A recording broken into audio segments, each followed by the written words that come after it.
I have been an advocate for the environment for many years. I actually started getting interest in issues to do with the environment when I was at high school.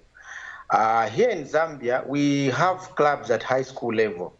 So one of the clubs that we have in high schools is what we call the environmental club.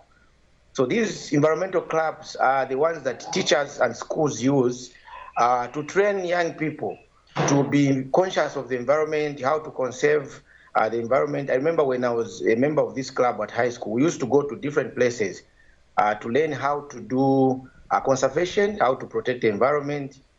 And from the time I joined the journalism fraternity, the environmental bit has been one of those that I constantly report on. So this is a bit that actually keeps me going.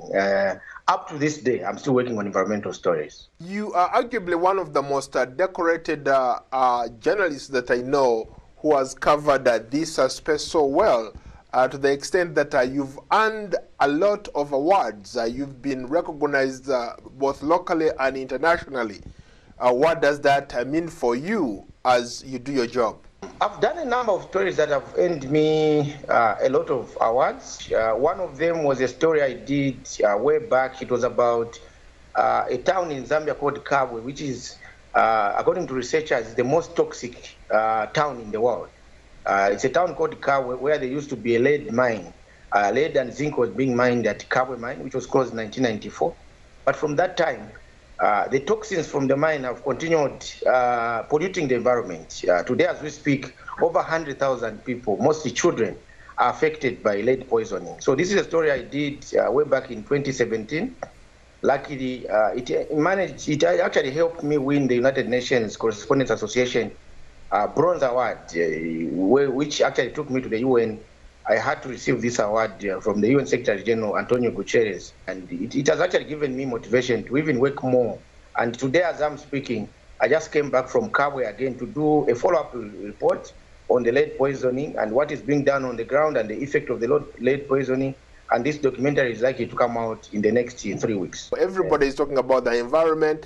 You look at climate change, how climate change is affecting almost every corner of the world.